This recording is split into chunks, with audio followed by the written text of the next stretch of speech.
This conference will now be recorded. हाँ जी, आपको सवाल 3 दिए थे करने के लिए। क्वेश्चन नंबर 11, 10, 11 और 12। अगर इनमें से कोई बात आपने पूछनी है तो पूछ लें, वरना फिर हम आज नेक्स्ट एडजस्टमेंट के ऊपर चलते हैं। हमारी अगली एडजस्टमेंट है डेप्रिसिएशन की, कि अगर एडजस्टमेंट के अंदर डेप्रिसिएशन गिवन हो या हमने फाइंड करनी हो, डेप्रिसिएशन गिवन हो या हमने फाइंड करनी हो, तो डेप्रिसिएशन की एडजस्टमेंट करते कैसे। डेप्रिसिएशन का फॉर्म जो एंट्री पास होती है वो दो टाइप की होती है। एक depreciation expense debit, asset credit. Depreciation expense debit, asset credit. और दूसरी एंट्री हो सकती है उसकी depreciation expense debit, accumulated depreciation credit.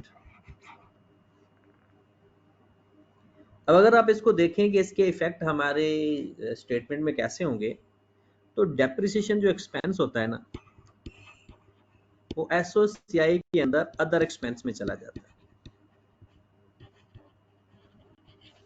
SOCI के अंदर अदर एक्सपेंस में चला जाता है।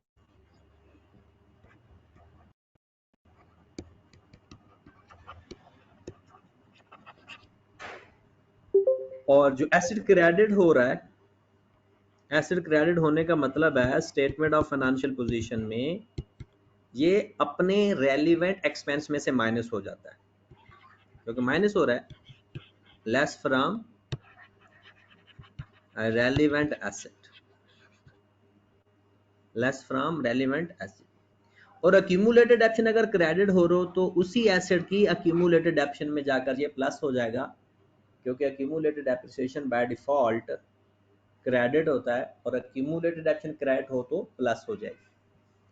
और इसने भी जाकर अल्टीमेटली आपको पता है एसिड में से माइनस ही होना होता है, तो चाहे डायरेक्ट एसिड में से माइनस कर दें या अक्यूमुलेटेड डेप्रिसिएशन में प्लस करके माइनस कर दें, बात एक ही बने। जो दूसरी आज की सबसे बड़ी एडजस्टमेंट है वो है bad debts and provision for bad dates. Bad debts and provision for bad dates, ये है आज की सबसे बड़ी एडजस्टमेंट, और इसके सवाल आपको बहुत लाजमी तौर पर आने चाहिए। बाकी तो जैसे जैसे सवाल करते जाएंगे उसकी एडजस्टमेंट मैं आपको साथ साथ बताता जाऊंगा हर सवाल से पहले, लेकिन ये सबसे बड़ी एडजस्टमेंट है जो नॉर्मली हम इस्तेमाल किया करेंगे। तो सबसे पहले आप लोगों को मैं बताऊं कि आपको जो बैड डेट्स, इसे बोलते हैं बैड डेट्स रिटर्न ऑफ,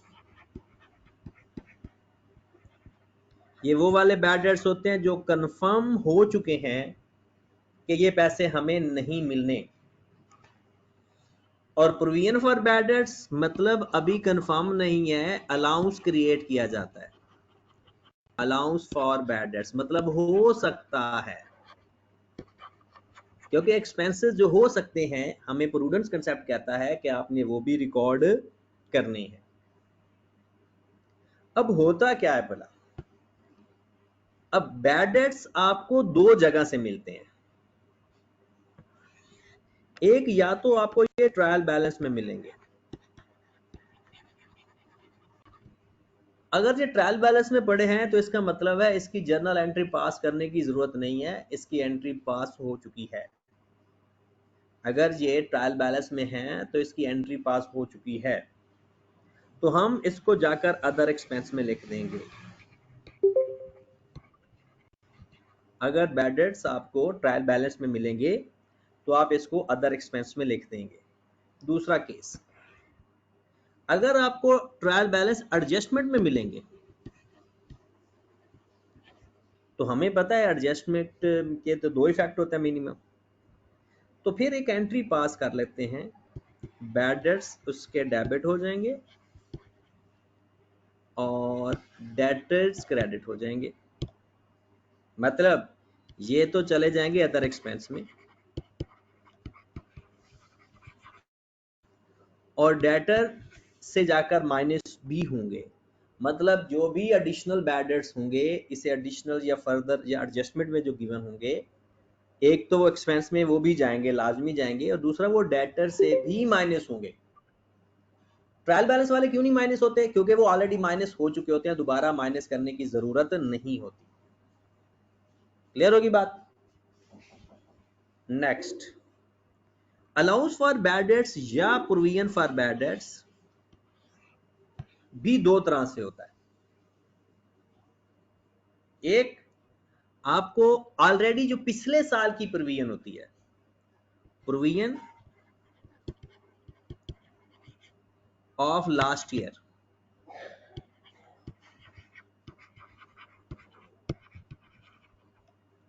ये पड़ी होती है ट्रायल बैलेंस के अंदर, और हम उसको कहते हैं ब्रॉड डाउन ऑफ प्रोविजन। मतलब पिछले साल का जो कैरी डाउन होगा वो इस साल का ब्रॉड डाउन होगा, और ये हमेशा ट्रायल बैलेंस में होगा। फिर करंट ईयर प्रोविजन,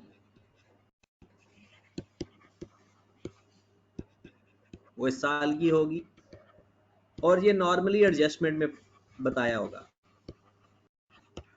और इसे हम कहेंगे कैरी डाउन ऑफ प्रोविजन। हाँ जी मेरे भाई, अगर ये प्रोविजन का बैलेंस इंक्रीज हो रहा हो, इंक्रीज इन प्रोविजन हो, मतलब मैं बता देता हूं कि यहां पर 300 है, यहां पर 380 है, इसका मतलब है प्रोविजन बढ़ गई है। अगर प्रोविजन बढ़ेगी तो इसकी एंट्री पास होगी bad dates debit, provision for bad dates credit, सिर्फ 80 से, 380 से नहीं, क्योंकि 300 तो ऑलरेडी है। और दूसरे लफ्जों में अगर यहां पर हो 250 और यहां पर क्लोजिंग प्रोविजन हमारे ब्रॉड ऑन 250 हो और कैरी डाउन 230 हो, तो इसे हम बोलेंगे decrease in provision.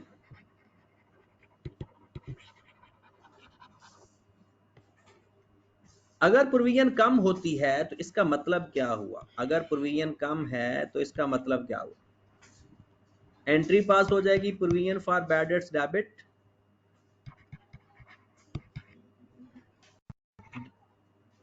Bad debts credit.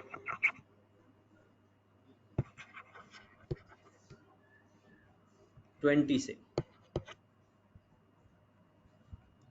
अगर प्रोविजन बढ़ती है तो एक्सपेंस होते हैं, अगर प्रोविजन बढ़े तो एक्सपेंस है, और अगर प्रोविजन कम हो तो इनकम होती है। प्रोविजन बढ़े तो एक्सपेंस, प्रोविजन कम हो तो इनकम। ठीक होगी बात? चलें, अब हम इसका थोड़ा सा इसको समराइज करते हैं। पेपर में जब भी आपका सवाल आए तो आप ऐसा करना कि एंट्रीज तो मैंने आपको बता दी, एंट्रीज क्या पास होती है, बैड डेट्स की होगी बैड डेट्स टू डेटर, और प्रोविजन फॉर बैड डेट्स बढ़े तो bad debts to provision for bad debts, कम हो तो provision for bad debts to bad debts. अब मैं कहता हूं कि अगर आपने पेपर में एक सवाल हल कर रहे हो तो आपने ऐसा करना है, अदर एक्सपेंस में बैड डेट्स के नाम से क्या लिखना है। अगर आपको बैड डेट्स गिवन हो अदर एक्सपेंस में, एक तो आपने बैड डेट्स लिखने हैं, कौन से वाले भला? जो ट्रायल बैलेंस वाले हैं वो भी, और जो एडजस्टमेंट में गिवन है वो भी, दोनों लिखने हैं। फिर प्लस या माइनस चेंज इन प्रोविजन भी लिख लेना है।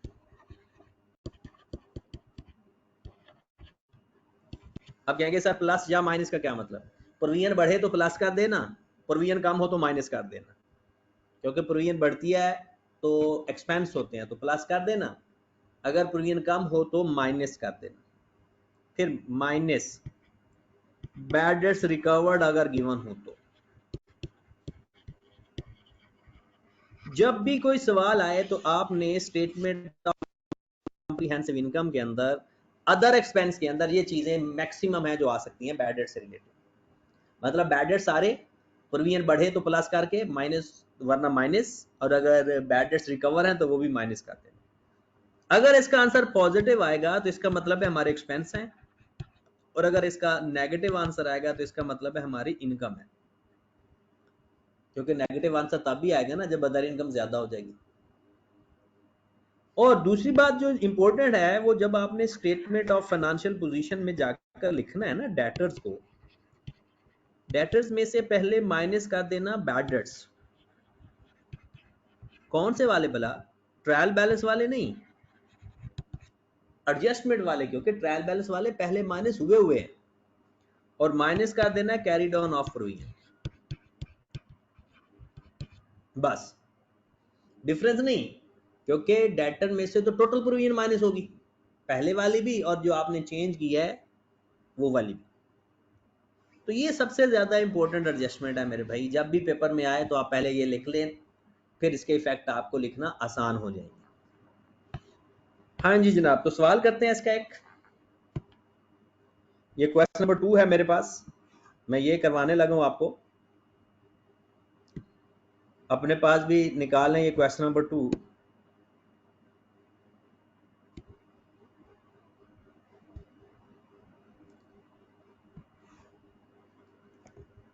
हाँ जी, लिखा हुआ है right a soul trader extracted the following trial balance from his books at the close of the business 31 March 2009। कहता सेल एंड परचेज आपको गिवन है, पहले एडजस्टमेंट पढ़ लें और फिर मैं साथ साथ उसकी एडजस्टमेंट भी करवाता जाऊँ। कहता स्टॉक है, वेजेस एंड सैलरीज एक्रूड है, एक तो ये अपने अपने एक्सपेंसेस में ऐड हो जाएंगी,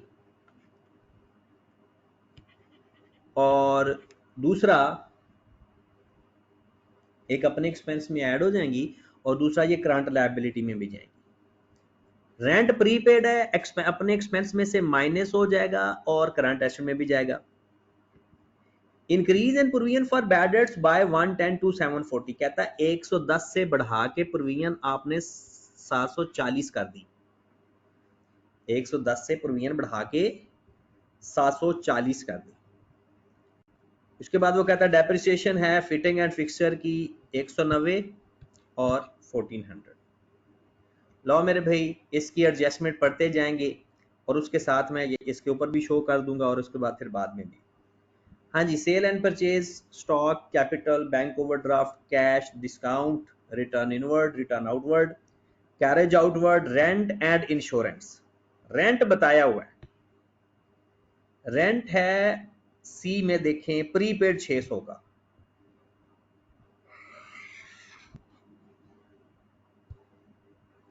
रेंट है प्रीपेड 600 का, ओके की बात। तो क्या करेंगे, इसमें से 600 माइनस कर देंगे और इसको लिख देंगे करंट एसेट के अंदर। फिर प्रोविजन फॉर बैड डेट्स, इसको हम इसकी वर्किंग करेंगे, फिटिंग एंड फिक्सचर और उसकी एक्यूमुलेटेड डेप्रिसिएशन, ये एक्यूमुलेटेड डेप्रिसिएशन 190 है फिक्सचर एंड फिटिंग की, तो उसकी एक्यूमुलेटेड डेप्रिसिएशन में जाकर प्लस हो जाएगी, और ये अदर एक्सपेंस में भी आएगी। फिर वैन है, वैन की एक्यूमुलेटेड ऑप्शन है 1400 की, एसेट में करेंगे तो माइनस, एक्यूमुलेटेड ऑप्शन में करेंगे तो प्लस। फिर debtors creditors drawing wages and salaries 3500, और ऑफिस एक्सपेंस 16 इसमें ऐड कर देंगे। ये जब हम सवाल हल करने लगेंगे तो ये चीजें एडजस्टमेंट एडजस्ट करके लिखेंगे, और इसके दोनों इफेक्ट याद रखने हैं, सिर्फ एक इफेक्ट नहीं देखना। हाँ जी, तो सवाल हल करना शुरू करते हैं हमारा अपना। पहले यहाँ पर कंपनी या बिजनेस का नाम आ जाएगा। यहाँ पर हम लिखेंगे स्टेटमेंट ऑफ कॉम्प्रिहेंसिव इनकम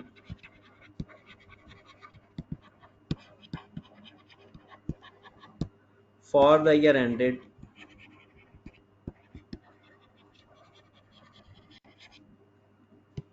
हाँ जी 31 मार्च 2009।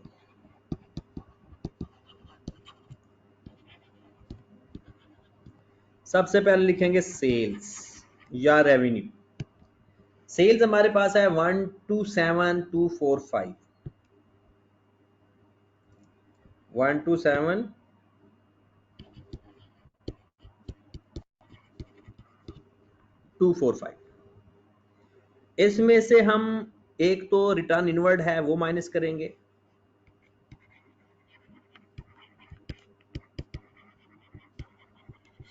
और एक डिस्काउंट अलाउड है वो भी माइनस करेंगे।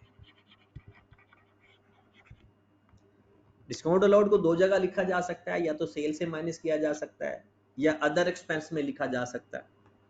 तो बेहतर अब सेल में से माइनस करना है, बट अदर एक्सपेंस में भी लिखा जा सकता है।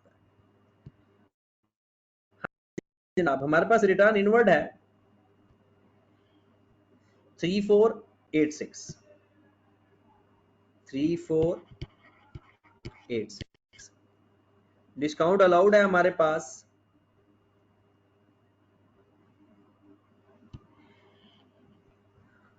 2480।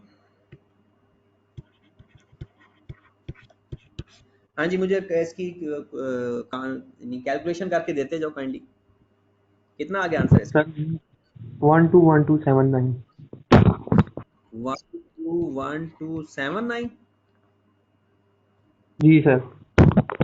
ओके, उसके बाद आ जाएगा लेस कॉस्ट ऑफ सेल।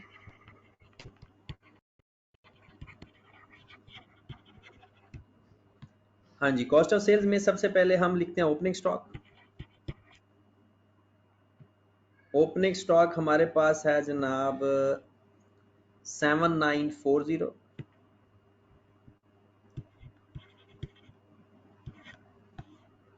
इसमें हम प्लस करते हैं परचेजेस,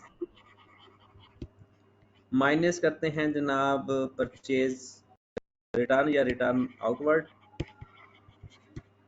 फिर इसमें माइनस करेंगे डिस्काउंट रिसीव्ड,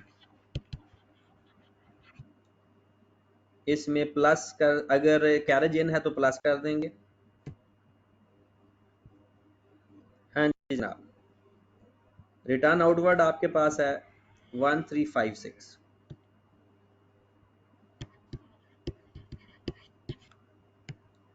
परचेजेज हैं आपके पास 61420।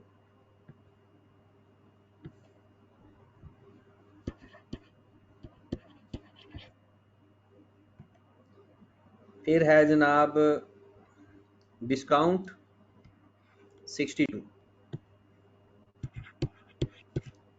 कैरेज इनवर्ड देखें अगर है तो, कैरेज आउट तो है, कैरेज इनवर्ड नहीं है, तो इसमें से क्लोजिंग स्टॉक माइनस कर दें 6805।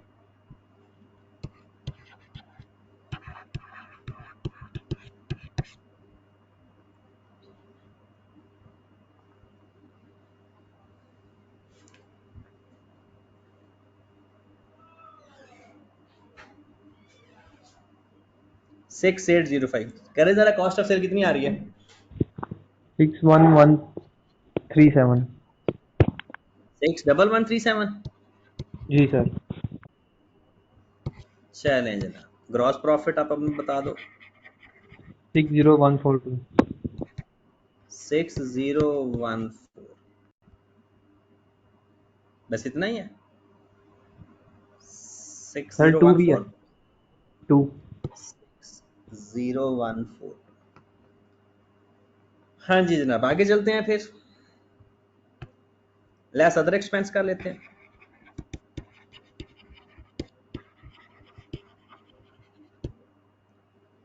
हाँ जी, अदर एक्सपेंस में हम स्टार्ट से ही शुरू कर देते हैं एक्सपेंस अपना देखना।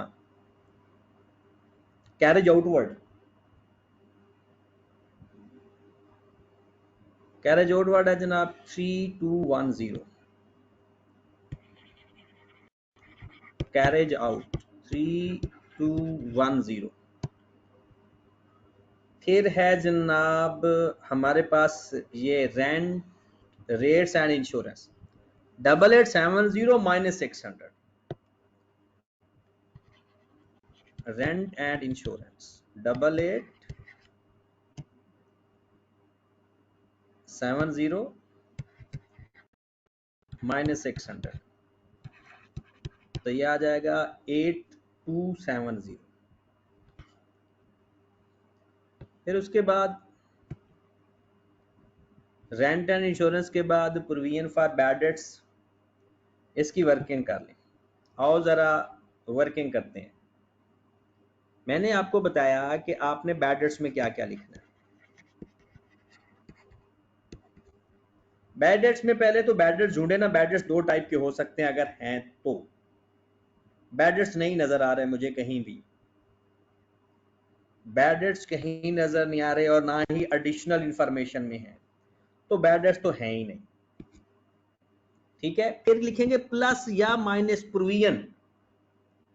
उसके लिए या तो आप ऐसे लेजर बना लिया करो या सिंपल डिफरेंस देख लिया करो। ब्रॉड ऑन है 630, कैरिड ऑन है 710, 710 है 740 है 740। उसने खुद ही कहा है कि 110 से प्रोविजन बढ़ा के 740 तक ले जाओ। 110 इंक्रीज्ड बाय का लफ्ज होता है ना, ये डिक्रीज्ड बाय, इसका मतलब है उतनी प्रोविजन कम या ज्यादा करनी है। 630 थी, उसने कहा इंक्रीज्ड बाय 110, तो ये कितनी होगी 740। अगर इंक्रीज्ड बाय या डिक्रीज्ड बाय आ जाए तो ओपनिंग में ही प्लस माइनस करके लिख देना, अदरवाइज डायरेक्ट कैरी डाउन बताया होता है। तो हमारी 110 से प्रोविजन बढ़ गई, तो आपने किस नाम से बढ़ानी है? बैड डेट से। लो जनाब, आपके पास बैड डेट्स नहीं थे, प्लस प्रोविजन में इंक्रीज आया 110 का, तो ये है आपके बैड डेट्स की प्रूफ, खत्म हो गया। इसका जो आंसर आएगा वो एक्सपेंस में जाएगा। एसओएफपी के अंदर आपकी कैरी डाउन जाकर माइनस होता है बस, या एडिशनल बैड डेट्स माइनस होते हैं या कैरी डाउन माइनस होता है। डेटर्स में से दो चीजें, या एडिशनल बैड डेट्स या कैरी डाउन। तो लॉ जनाब बैड डेट्स के नाम से आ जाएगा 110। प्रोविजन हमारे पास हो गई जनाब। फिक्सचर एंड फिटिंग तो हमारा एसेट है। डेप्रिसिएशन 190 और 1400, 190 और 1400 डेप्रिसिएशन।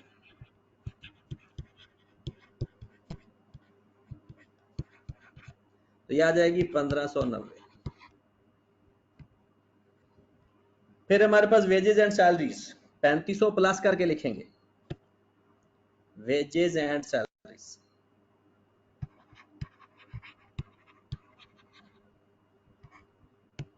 कितनी गिवन है? 39200 प्लस 3500, कितना आ गया जनाब? 42700।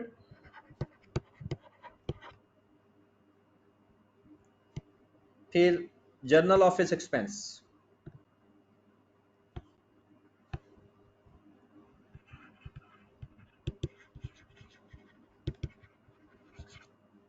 जर्नल ऑफिस एक्सपेंस है जनाब 319 प्लस 16, 319 प्लस 16, तो ये हो जाएगा 335। लो जनाब जरा मुझे एक्सपेंस प्लस करके बताओ। 56215, दोबारा बताइएगा।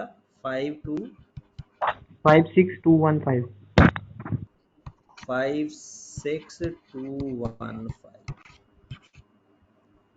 ये हमारे अदर एक्सपेंस हो गए। अब हम देखेंगे कि अगर कोई अदर इनकम है तो ठीक है, वरना यही हमारा प्रॉफिट है। अदर इनकम तो नहीं नजर आ रही कोई भी हमें, तो यही हमारा नेट प्रॉफिट है। हाँ जी जनाब, करो जरा 62142 में से 56215 minus.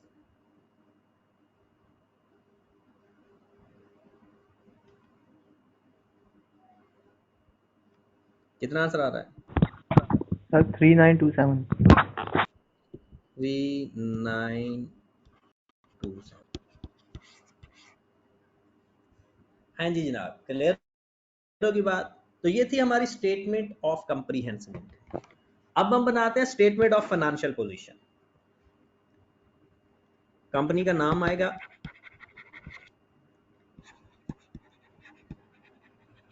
Statement of financial position.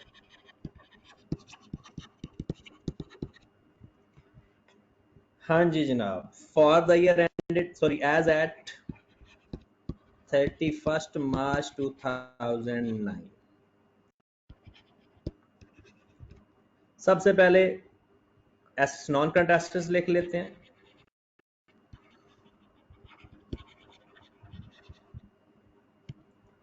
हाँ जी, नॉन करंट एसेट्स में फिटिंग एंड फिक्सचर है 2900 में से उसकी डेप्शन माइनस करके लिखेंगे। Fixture and fitting 2900 minus accumulated डेप्शन क्या है? 1190। 1190, तो कितनी वैल्यू आ रही है? 2900 में से 1190 माइनस कर दें। सर 1710। 1710। फिर उसके बाद वैन है जनाब 6600 माइनस 1000 में 1400 प्लस करेंगे तो 2400। हाँ जी, ये माइनस किया तो हमारे पास आ जाएगा 4200।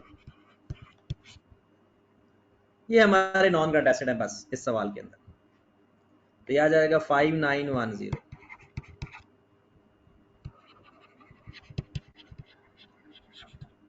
करंट एसेट्स,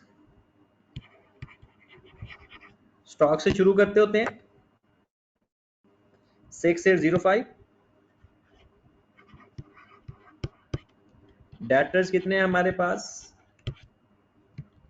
लो मेरे भाई, डेटर्स हमारे पास हैं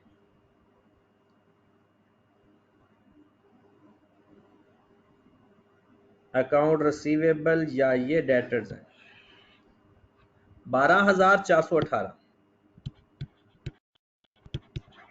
माइनस 740।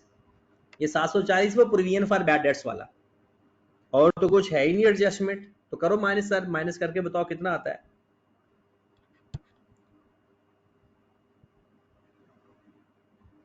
12418 में से 740 माइनस करो। सर 11678। 67267। 8। डेटर के बाद प्रीपेड रेंट है हमारे पास, आपको एडजस्टमेंट वाला याद होगा 600 प्रीपेड रेंट, ये वाला। उसके बाद हमारे पास कैश है 140।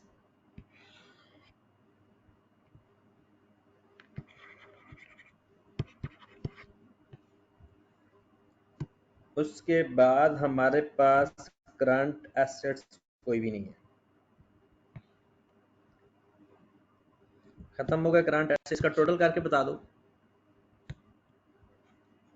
6805, 11678, 600 और 140।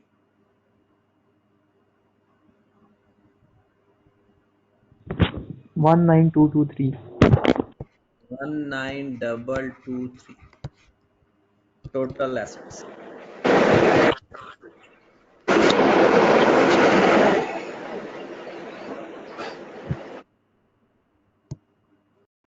टोटल एसेट बताइएगा जरा। सर 25133।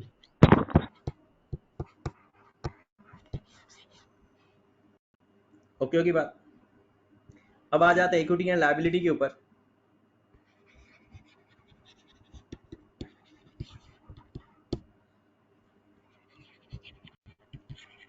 इक्विटी में सबसे पहले कैपिटल आ जाएगा। कैपिटल हमारे पास है जनाब 25200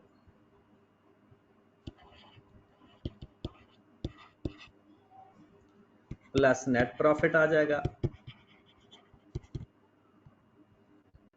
हाँ जी, नेट प्रॉफिट हमने फाइंड किया था 3927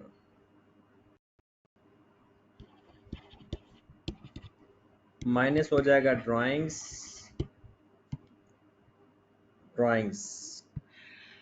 21400 हाँ जी, माइनस करके बताइएगा जरा कितना आ गया। 25200 प्लस 3927 माइनस 21400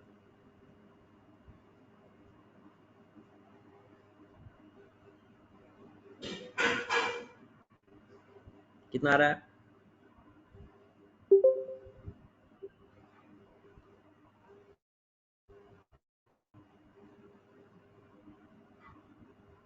कैलकुलेशन नहीं कर रहा कोई?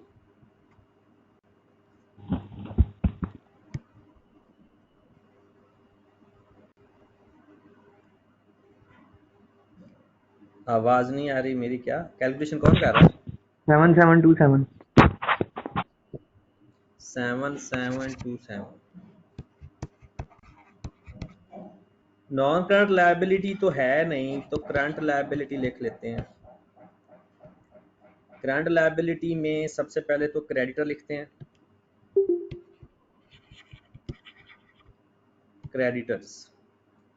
क्रेडिटर्स हमारे हैं जनाब 11400।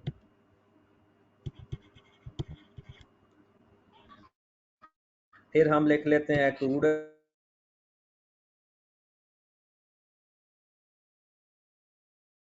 एक्सपेंस। अक्रूड एक्सपेंस हैं हमारे 3500 और 16।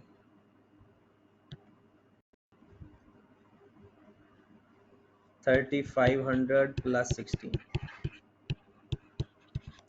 बैंक ओवरड्राफ्ट एक है, बैंक ओवरड्राफ्ट 2490। और देखें अगर कोई करंट लायबिलिटी है तो खत्म होगी बातें सारी मेरे ख्याल में। चलें जी, टोटल करें जरा इसका करंट लायबिलिटी का। 17406 17406 जी। Total equity and liability.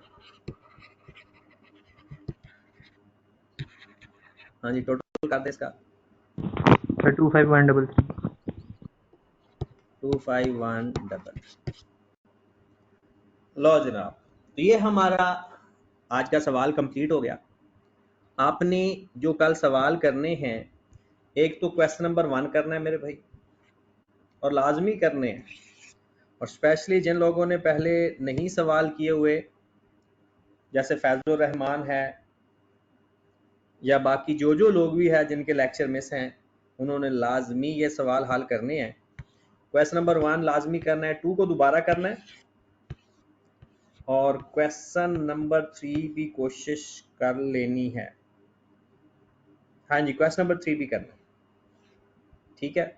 और मैं कल क्वेश्चन नंबर 3 से ऑनवर्ड हम करेंगे सवाल और इसकी एडजस्टमेंट भी मजीद पढ़ेंगे। ठीक है जनाब, अपना ख्याल रखिएगा। ओके जी, अल्लाह हाफिज़।